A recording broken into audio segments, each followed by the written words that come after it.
Aujourd'hui, nous recevons Christophe Quilien, auteur d'un très beau livre pour les 50 ans de Pif Gadget. Bonjour Christophe. Bonjour Camilla.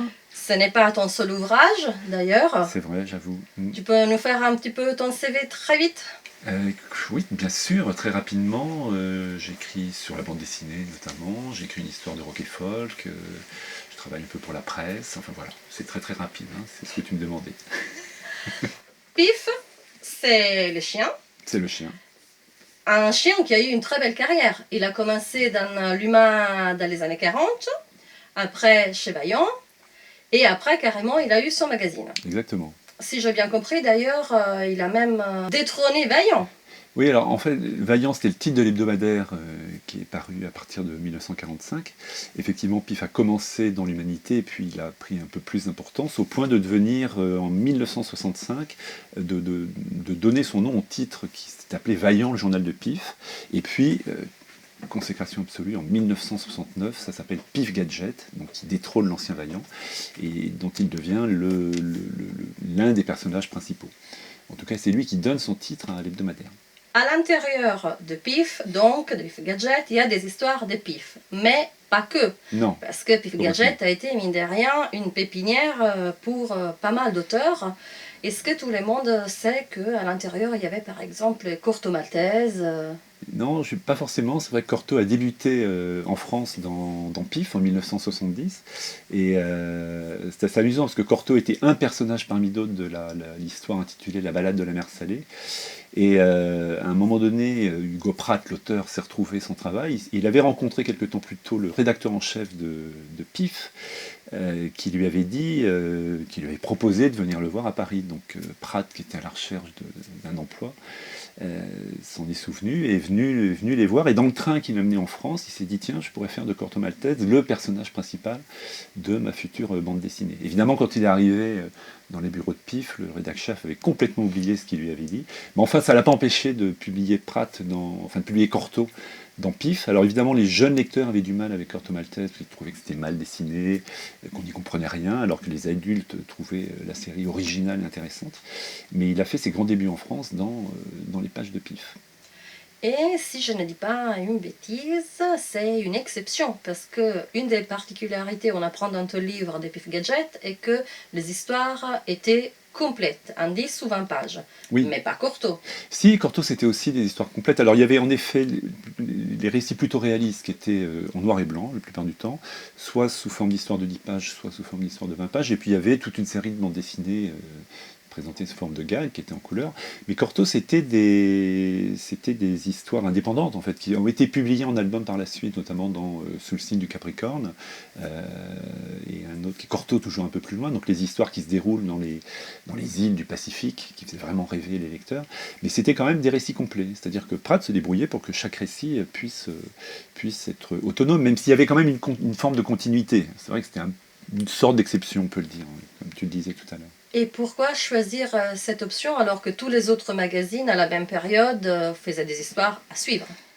Parce qu'il y avait avant justement des histoires à suivre, mais avec une particularité, c'est que les éditions Vaillant ne faisaient pas d'album, donc les histoires étaient très très longues.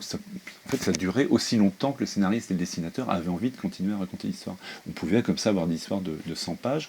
Et je crois me souvenir que les responsables de Pif se sont aperçus que le lectorat était moins sensible à ces histoires interminables, et ils voulaient aussi se démarquer de ce que faisait la concurrence, c'est-à-dire de ce que faisaient des hebdos comme Spirou ou Tintin. D'où l'idée d'avoir des histoires complètes et qui n'ait plus besoin d'attendre la semaine suivante, puisque ça commençait peut-être à passer de mode auprès des jeunes lecteurs. L'obligation d'attendre la semaine prochaine, la semaine suivante pour connaître la suite et la fin de l'histoire. Bon, mais soyons sincères. Bon, il y avait Pif, il y avait Corto, mais plus que des histoires, les gens voulaient les gadgets. Ouais, bah en fait, je crois pas, non. Parce que moi, je lisais Pif quand j'étais petit, et finalement, je me suis aperçu qu'il y a assez peu de gadgets dont je me souviens. Alors, bien sûr, il y a ceux qu'on cite tout le temps, les Pifis, les poissoteurs du Mexique, il y en a plein d'autres comme ça. Mais d'abord, il y a pas mal de gadgets qui étaient pas toujours terribles, qui étaient des trucs en plastique. Les gadgets étaient censés avoir une dimension un peu pédagogique, mais ce n'était pas toujours le cas. Et en tant qu'ancien lecteur, je me souviens beaucoup plus des personnages que des gadgets eux-mêmes. À part 2-3 gadgets dont on parle, et c'est toujours les mêmes, c'est ceux que je viens de citer, je crois que Pif a quand même beaucoup marqué par la qualité de ses histoires, de ses héros, de ses séries. Voilà, moi je suis pas du tout comment dire, un inconditionnel des gadgets de Pif, c'est vraiment les personnages qui m'ont le plus marqué. Je pense pas être le seul. Mais bon, on peut Faisons enquêter donc, pour... faisons donc une petite parenthèse nostalgie. C'était lesquels ton personnage préféré? J'avais pas vraiment de personnage préféré. J'apprécie autant les histoires réalistes, donc comme Corto, mais aussi comme Teddy Tail, Loup Noir, que les gags en une page. Par exemple, j'adorais Nestor le prisonnier, qui était une série que certains jugeraient horriblement mal dessinée. C'est l'histoire d'un type qui vivait en prison en permanence, qui ne cherchait pas du tout à s'événer. En fait, c'était le fils des gardiens de la prison, et c'était un dessin assez minimaliste, comme on trouverait aujourd'hui, finalement, quand on voit un dessinateur comme José Parondo.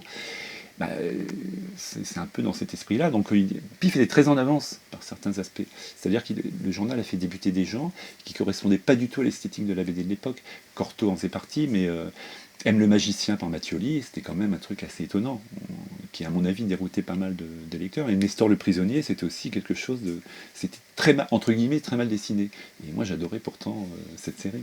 Donc je trouve que Pif était un journal assez... à la fois très classique, par certaines séries comme les grandes épopées, Les Pionniers de l'Espérance, etc. Et très novateur. Mandrika a travaillé pour Pif, où il faisait Concombre masqué, donc c'était quand même assez étonnant, à la fois dans le dessin et dans l'esprit des histoires. Donc voilà, c'est un journal en avance, en fait. Je cite ta quatrième de couverture. Contrairement à certaines idées reçues, Pif Gadget n'était pas un journal idéologique ni militant. Oui, je sais que j'avais des copains dont les parents ne voulaient pas qu'ils lisent Pif, par exemple, parce qu'ils considéraient que c'était l'hebdomadaire du Parti communiste. Il est hors de question que ce genre de journal rentre chez eux, mais en réalité, c'était pas du tout un titre militant. Il y avait un certain esprit dans les pages de Pif, dans les histoires et dans les personnages, mais ça pouvait être lu par tout le monde, enfin je crois. Ton livre s'arrête en 2018, mais je crois savoir qu'il y a eu des expériences, des tentatives de relancer Pif. Est-ce qu'elles ont eu du succès? Est-ce que... Non, alors il y a eu en effet plusieurs tentatives. Pif s'arrête en 93 sous le titre Pif Gadget, il dure vaguement jusqu'en 94. Il y a une sorte de retour en 2004 ou 2006 à vérifier, parce qu'il y a l'ancien rédacteur en chef Richard Midoni qui raconte l'histoire de Pif Gadget, donc ça remet le titre sous les feux de l'actualité, puisqu'on lance les éditions, je ne sais plus d'ailleurs quel était le nom de l'éditeur. Il y a eu une tentative de relance de Pif Gadget, et puis après, ça s'est arrêté, ça a repris sous forme de numéros plus ou moins spéciaux, trimestriels. Ça s'est de nouveau arrêté. Au moment où le livre sortait, il y avait une volonté de relancer encore une fois Pif Gadget sous forme d'un journal dépliable et interactif, et en fait ça s'est pas fait, c'est resté à l'état de projet. Et là récemment, alors un truc assez étonnant, c'est que Frédéric Lefebvre, qui est l'ancien homme politique proche de Sarkozy, a racheté le titre et a relancé Pif Gadget. Donc comme quoi Pif allait au-delà des clivages idéologiques. Et en plus de relancer Pif, alors je ne sais plus quelle est la périodicité, il a lancé une sorte de Pif vintage en reprenant des histoires plutôt de l'époque de Vaillant. Est-ce que ça va durer? Je ne sais pas, ce serait bien. Il y a un côté écolo très très marqué, mais bon, il faut attendre un petit peu pour savoir ce que ça va donner. Mais enfin, c'est bien en tout cas, et surtout inattendu que ce soit quelqu'un comme Frédéric Lefebvre qui relance. Et pourquoi pas? Voilà, Pif appartient à tout le monde après tout. Dans l'attente de connaître si Pif aura à nouveau un futur, on se replonge dans, oui, parce qu'il y a un passé, son histoire. Ça c'est sûr. Pif a un passé, c'est certain. Donc voilà.